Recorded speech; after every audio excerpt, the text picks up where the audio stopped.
pembelajaran pada pagi hari ini, baiknya kita berdoa. Mbak Okta, silakan dibimbing. Baik, pada pembelajaran pagi hari ini kita mulai dengan berdoa. Berdoa mulai. A'udzubillahi minasyaitonirrajim. Bismillahirrahmanirrahim. Raditu lillahi rabban wa bil islami dinan wa bi Muhammadin nabiyyan wa rasulah. Rabbi zidni ilma warzuqni fahma. Amin ya rabbal alamin. Putra Bu. Mbak Okta langsung doa saja ya, Mas. Iya, Bu. Oke. Pembelajaran pada pagi hari ini itu akan menjelaskan tentang peristiwa Isra Mi'raj. Ada yang tahu apa itu peristiwa Isra Mi'raj?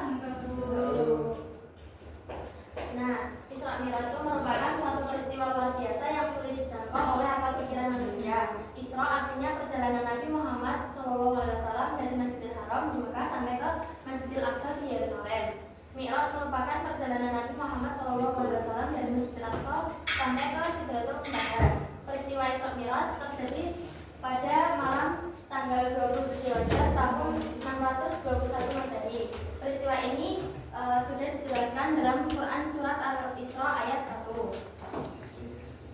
Nah, terjadinya peristiwa Isra Mi'raj itu setelah Nabi Muhammad diutus menjadi Rasul, beliau semakin giat dalam berdakwah. Akan tetapi orang-orang Quraisy semakin banyak juga menantang dan mengancam Nabi Muhammad SAW. Hal ini membuat Nabi merasa cemas dan khawatir.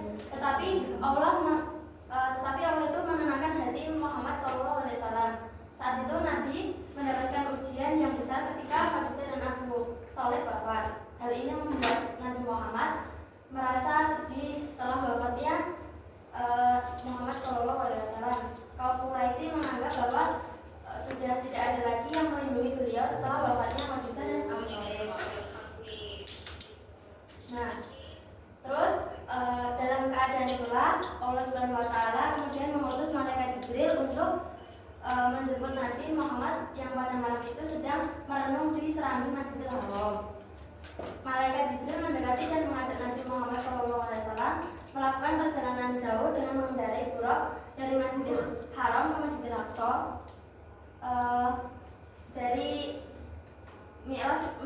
Dari Masjidil Aqsa ke langit 7 Sidratul Muntaha. Peristiwa ini menunjukkan bahwa Allah Subhanahu Wa Taala mengetahui dan maha bijaksana.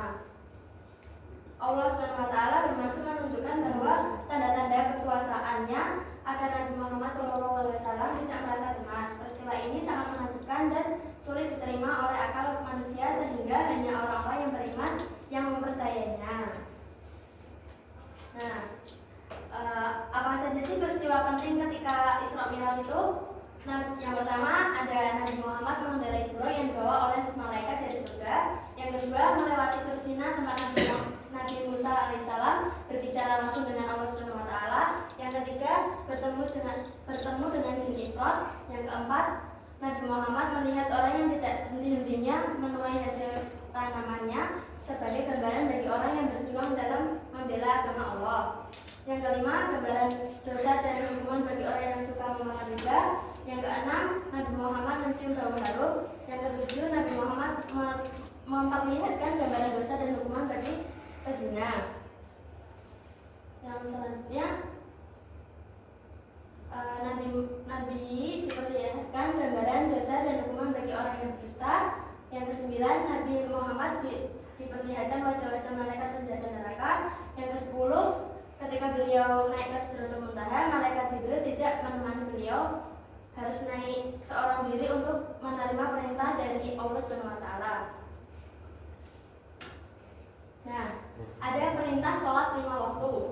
Imam Bukhari meriwayatkan saat peristiwa Mi'raj, Nabi Muhammad berada di Baitul Ma'mur. Allah mewajibkannya beserta umat Islam yang dipimpin untuk mengerjakan sholat 50 kali dalam sehari semalam. Tapi banyak umat itu yang nggak sanggup ketika mengerjakan sholat 50 dalam sehari semalam. Nah, terus Nabi Muhammad itu meminta keringanan kepada Allah dan ternyata dikabulkan. sholat wajib tidak lagi 50 waktu tapi 10 waktu saja. Nabi Muhammad segera bergegas, namun Nabi Musa tetap tidak yakin umat Nabi Muhammad mampu melakukan sholat 10 waktu. Akhirnya Nabi Muhammad menghadap lagi untuk meminta keringanan. Akhirnya sholat wajib itu menjadi 5 waktu saja.